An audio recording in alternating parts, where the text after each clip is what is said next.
Pepsi, Coca Cola, KFC, पूरी दुनिया के मुसलमान Genocide. 50,000 people have died. इन बड़े बड़े ब्रांड्स का बॉयकॉट कर रहे हैं। लेकिन क्यों? आखिर मुसलमानों के इस बॉयकॉट का फायदा क्या है? How effective are these boycotts? किस तरह इन कंपनीज को बॉयकॉट करने से फलस्तीन में किसी बच्चे की जान बचाई जा सकती है? I literally cry every day. और इस बॉयकॉट से इजराइल को क्या फर्क पड़ता है? Give us the tools faster and we'll finish the job faster.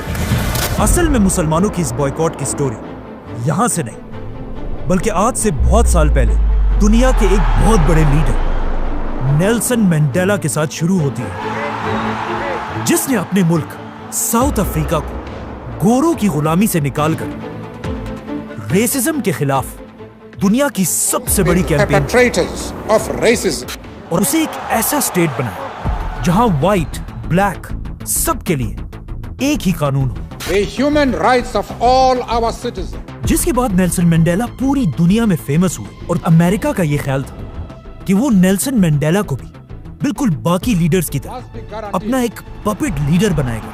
लेकिन नेल्सन मंडेला कोई आम लीडर नहीं था।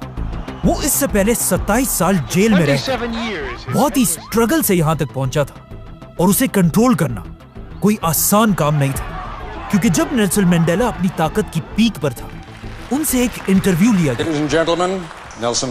जिसमें उन्होंने क्लियरली कहा कि ये जरूरी नहीं है कि जो अमेरिका का दुश्मन हो वो हमारा भी दुश्मन हो, और साथ ही अमेरिका के पॉलिसीज के खिलाफ जाकर कहा कि हम चाहते हैं फलस्तीन को उसका हक दिया जाए,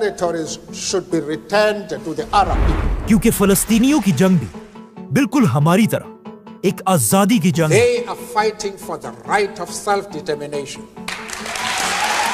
मतलब फलस्तीन के इशू पर Nelson Mandela super power America के खिलाफ अकेले खड़े हुए थे। लेकिन इस इंटरव्यू के साथ वो रुके नहीं, बल्कि इसके कुछ ही साल बाद साउथ अफ्रीका में नेल्सन मंडेला की वजह से दुनिया की एक बहुत बड़ी कॉन्फ्रेंस बुलवाई गई, वर्ल्ड कॉन्फ्रेंस अगेंस्ट रेसिज्म। इस कॉन्फ्रेंस के एजेंडा में बहुत सारी चीजें थी, जिसमें दुनिया का हर मुल्क इनवाइटेड था। इस कॉन्फ्रेंस का मकसद यह था कि दुनिया के हर जुल्म के खिलाफ मिलकर आवाज उठाई जाए, इंक्लूडिंग इजराइल का फलस्तीन पर जुल्म।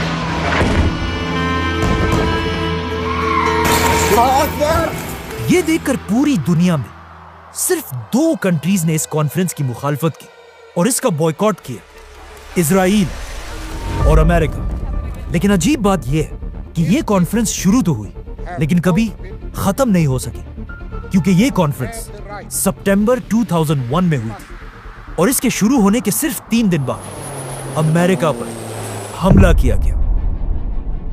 नाउ यह कॉन्फ्रेंस तो इजराइल के मसले तक पहुंचने से पहले ही खत्म हो गई, लेकिन इसमें एक शख्स ऐसा था जो नेल्सन मंडेला और उसकी स्ट्रगल से बहुत इंस्पायर हुआ और उसने सोचा कि क्यों ना दुनिया के सारे मुसलमान भी इजराइल के जुल्म के खिलाफ एक बहुत बड़ी कैंपेन शुरू करें।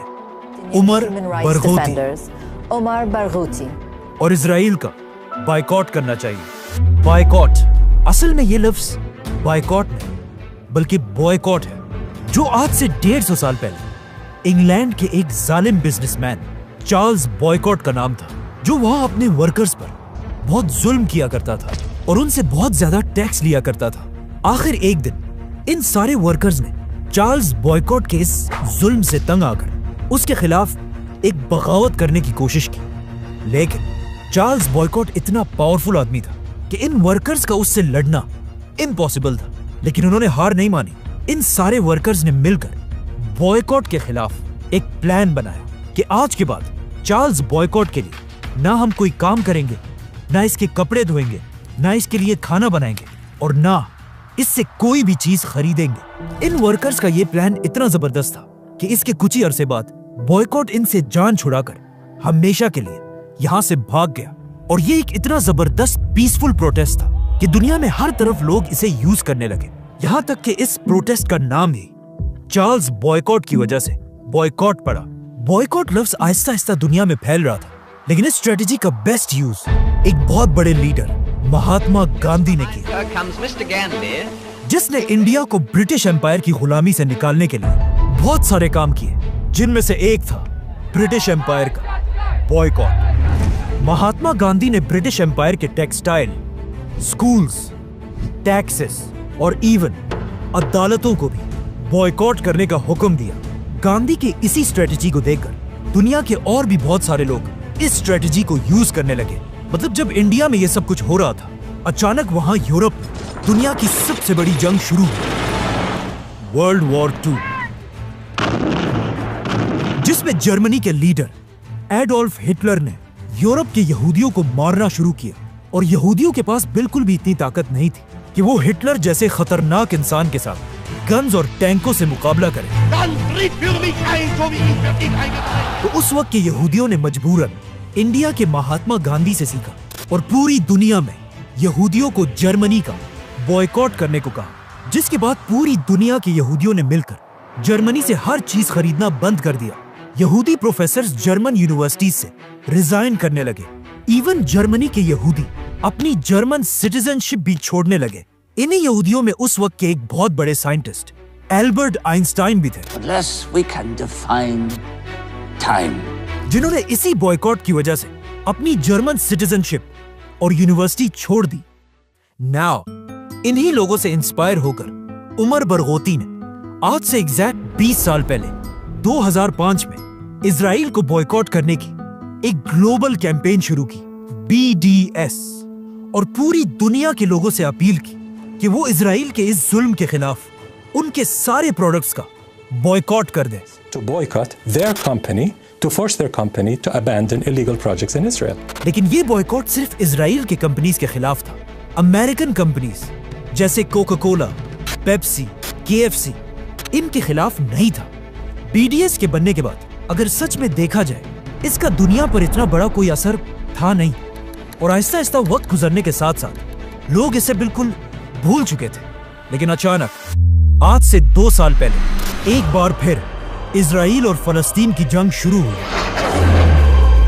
इजराइल की फौज गजा में एंटर हुई और हजारों मासूम फलस्तीनियों को शहीद करने लगी। इस जंग में इजराइल अकेला नहीं, बल्कि उसके पास सुपर पावर अमेरिका की फुल सपोर्ट थी, 2,000 US troops are now on a hike. जिसने इजराइल को वेपन्स के साथ साथ बिलियंस ऑफ डॉलर्स दिए। और इस बात का तो ऑफ कोर्स सबको पता था कि एग्जैक्टली ऐसा ही होना है, क्योंकि Because everybody knows the United States is a friend of Israel. लेकिन इजराइल के हमले के सिर्फ 6 दिन बाद एक बहुत ही अजीब बात सामने आई। अचानक एक दिन इंस्टाग्राम पर अमेरिका की एक कंपनी मैकडॉनल्ड्स ने इजराइल में ये ऐलान किया कि इजराइल के फौज के हजारों सोल्जर्स को हम फ्री में खाना देंगे और हर फौजी को इजराइल के मैकडॉनल्ड्स में बड़े बड़े डिस्काउंट्स मिलेंगे। इसी तरह अमेरिका की कुछ बाकी बड़ी बड़ी कंपनीज ने भी इजराइल को सपोर्ट करने का ऐलान किया, जैसे कि बर्गर किंग्स, स्टारबक्स। अब जब दुनिया के मुसलमानों और सोशल एक्टिविस्ट ने यह देखा कि इजराइल की फौज मैकडॉनल्ड्स के फ्री बर्गर खाकर मासूम फलस्तीनी बच्चों की जान लेती है और ऐसा करने के लिए उसे पूरी दुनिया का सपोर्ट हासिल है। I love Israel. और इवन मुसलमान लीडर्स भी इजराइल के इस जुल्म को रोकने के लिए कुछ नहीं कर रहे। तो अब जब और कोई रास्ता नहीं था, तो लोगों ने खुद इजराइल पर प्रेशर डालने के लिए वही बॉयकॉट BDS की कैंपेन दोबारा शुरू की। In campaigns such as BDS. इस बॉयकॉट में सिर्फ मुसलमान नहीं, बल्कि क्रिश्चियंस, एथियस्ट और इवन बहुत सारे यहूदी भी शामिल हैं। Jewish support for BDS. और इजराइल के खिलाफ ये बॉयकॉट आज दुनिया की तारीख की सबसे बड़ी बॉयकॉट कैंपेन बन चुकी है। लेकिन ये कैंपेन थोड़ी कंट्रोवर्शियल भी है, क्योंकि आज दुनिया के मुसलमान 2 बड़े ग्रुप्स में बढ़ चुके हैं। एक ग्रुप वो जो कहता है इजराइल के खिलाफ इस बॉयकॉट का कोई फायदा नहीं है, और दूसरा वो ग्रुप जो कहता है हमें हर हाल में इजराइल के खिलाफ बॉयकॉट करना चाहिए। जो लोग इस बॉयकॉट के खिलाफ है, वो कहते हैं इस बॉयकॉट का अब तक क्या फायदा हुआ है। मतलब पिछले 2 साल से बॉयकॉट की ये कैंपेन चल रही है और इजराइल को इससे अब तक कोई नुकसान नहीं हुआ। इसके जवाब में बॉयकॉट वाले कहते हैं कि नुकसान हुआ है और बहुत बड़ा नुकसान हुआ है। और इसका सबसे बड़ा सबूत ये है कि इजराइल ने पिछले 2 सालों में इस बॉयकॉट की कैंपेन को रोकने के लिए मिलियंस ऑफ डॉलर्स खर्च किए, क्योंकि उसे पता है कि अगर मुसलमानों का ये बॉयकॉट खत्म हो गया तो इजराइल को बिलियंस का फायदा होगा। क्योंकि इस जंग के शुरू होने के बाद अब तक दुनिया की बड़ी बड़ी कंपनीज इजराइल को छोड़कर जा चुकी है, जिसमें सबसे बड़ी कंपनी का नाम है इंटेल। इंटेल ने इजराइल के साथ $25 बिलियन की डील इस जंग की वजह से खत्म कर दी है, और ये डील इजराइल की तारीख की सबसे बड़ी डील थी। सिर्फ यही नहीं, बल्कि इजराइल पर इतना प्रेशर है कि अब तक इजराइल में 46,000 कंपनीज बंद हो चुकी है। इस जंग से इजराइल के अगर पूरे नुकसान को देखा जाए तो वो कुछ $300 बिलियन बनते हैं, और इजराइल अब तक इस जंग में 66,000 फलस्तीनियों को मार चुका है। मतलब फलस्तीन के हर एक शख्स के शहीद होने से इजराइल को $5 मिलियन का नुकसान हुआ है। वेट, अगर इजराइल फलस्तीन पर इतना ही जुल्म कर रहा है तो लोगों को चाहिए इजराइल का बॉयकॉट करें, अमेरिकन कंपनीज का नहीं। पेप्सी, कोका कोला, KFC, ये सारी तो अमेरिकन कंपनीज हैं। इनका इजराइल के साथ क्या ताल्लुक है? ताल्लुक है अमेरिका के इन कंपनीज की इन्वेस्टमेंट के बगैर इजराइल की दुनिया में कोई औकात नहीं है। मतलब हर साल अमेरिका के इन कंपनीज की तरफ से इजराइल में बिलियंस ऑफ डॉलर्स इन्वेस्ट होते हैं, जिसकी वजह से इजराइल की पूरी गवर्नमेंट, फौज और इकोनॉमी चलती है। लेकिन अब मसला ये है कि अमेरिका की ये कंपनीज सिर्फ इजराइल में नहीं, बल्कि इजराइल से बाहर 57 इस्लामिक कंट्रीज में भी फैली हुई हैं, और दुनिया के 200 करोड़ मुसलमान हर दिन इन कंपनीज के प्रोडक्ट्स को यूज करते हैं। अब अगर पूरी दुनिया के मुसलमानों ने मिलकर अमेरिका के इन कंपनीज को वार्निंग दी कि या तो तुम्हारा बिजनेस दुनिया के 200 करोड़ मुसलमानों के साथ होगा, और या सिर्फ 1 करोड़ की आबादी वाले इजराइल के साथ, तो जब ये कंपनीज एक तरफ 200 करोड़ और दूसरी तरफ सिर्फ 1 करोड़ लोगों को देखेंगे तो इनके पास कोई ऑप्शन नहीं बचेगा, और वो अपनी सारी इन्वेस्टमेंट इजराइल से निकाल देंगे, जो शुरू हो चुका है। Several global companies have pulled out their operations from Israel. Starbucks has fired its CEO. McDonald's global sales are declining. Burger King is changing its name. KFC is closing branches. ये सब तो ठीक है, लेकिन अमेरिका की इन companies ने Pepsi, Coca Cola, KFC, McDonald's हमारे मुल्कों में लाखों लोगों को जॉब्स दी हैं, और अगर इन कंपनीज का बॉयकॉट किया गया तो इन लाखों गरीब लोगों की जॉब्स खत्म हो जाएंगी। मतलब इस बॉयकॉट से सबसे बड़ा नुकसान हमारे लोगों का ही होगा। ये बात तो ठीक है, इसमें कोई शक नहीं है, लेकिन इसे समझने के लिए हमें पीछे जाना होगा। वर्ल्ड वॉर 2 में एक वक्त ऐसा आया था कि जब जापान की एम्पायर ने चाइना पर हमला कर दिया था, और चाइना के लोगों पर बहुत जुल्म करके बहुत सारा इलाका फतह कर लिया था। ये एक ऐसा टाइम था कि जब चाइना एक बहुत ही कमजोर और गरीब मुल्क था। मतलब चाइना के अंदर दुनिया को बेचने के लिए कोई भी चीज नहीं बनती थी, और चाइना अपनी हर चीज बाहर की दुनिया से इंपोर्ट करता था। लेकिन जापान के इस हमले और जुल्म के बाद चाइना की आवाम ने एक फैसला किया कि आज के बाद हम अपनी जरूरत की हर चीज चाइना के अंदर खुद बनाएंगे। चाइना के इसी बॉयकॉट की वजह से आहिस्ता आहिस्ता लोग खुद हर चीज बनाने लगे, जिसे आगे जाकर एक बहुत ही फेमस नाम मिला, मेड इन चाइना, जो आज पूरी दुनिया में फैला हुआ है। तो मतलब ये बात बिल्कुल सही है कि आज अगर अमेरिका की कंपनीज का बॉयकॉट किया गया, उससे लाखों लोगों की जॉब्स तो जाएंगी, लेकिन क्या पता बिल्कुल चाइना की तरह हम भी खुद इन कंपनीज को छोड़कर अपनी खुद की कंपनीज बनाने लगे, जो आहिस्ता आहिस्ता इस बॉयकॉट की वजह से हो भी रहा है। मतलब इजराइल के इस बॉयकॉट के बाद पाकिस्तान में कोका कोला के मुकाबले में कोला नेक्स्ट एक बहुत बड़ी कंपनी बन चुकी है। और ये सिर्फ पाकिस्तान में नहीं, बल्कि पिछले 2 सालों से मलेशिया में लोग अमेरिका की कंपनी स्टारबक्स को छोड़कर अपनी लोकल कंपनी ZUS कॉफी की तरफ जाने लगे, जिसकी वजह से ZUS कॉफी ने मलेशिया में अब तक सिर्फ 2 सालों में 360 ब्रांचेस खोली है। इसी तरह इजिप्ट में लोग KFC को छोड़कर बजूका फ्राइड चिकन खरीदने लगे, जो अब इजिप्ट से बाहर एक ग्लोबल ब्रांड बनने लगा है। ऊपर तुर्की में KFC की सारी ब्रांचेस 500 ब्रांचेस बिल्कुल बंद हो चुकी हैं, और उसकी जगह लोग एक लोकल ब्रांड CTR चिकन को प्रमोट कर रहे हैं। और इंडोनेशिया में भी KFC की जगह CFC ने ले ली है। मतलब अमेरिका के इन कंपनीज के बॉयकॉट से जो लाखों जॉब्स खत्म हो रही हैं, उधर at the same time in local companies के ताकतवर होने की वजह से हजारों नई जॉब्स क्रिएट भी हो रही हैं, जिसका हमारे मुल्कों को ज्यादा फायदा है। चलो ठीक है, मान लिया कि इस बॉयकॉट का बहुत फायदा है, लेकिन फिर तुम लोग सिर्फ पेप्सी, KFC, मैकडॉनल्ड्स, मतलब सिर्फ बर्गर और चिप्स का क्यों बॉयकॉट कर रहे हो? अमेरिका की हर कंपनी का बॉयकॉट करो। आईफोन, माइक्रोसॉफ्ट, फेसबुक और इवन यूट्यूब का, जहां लोग इस वक्त ये वीडियो देख रहे हैं, इसका भी बॉयकॉट करो।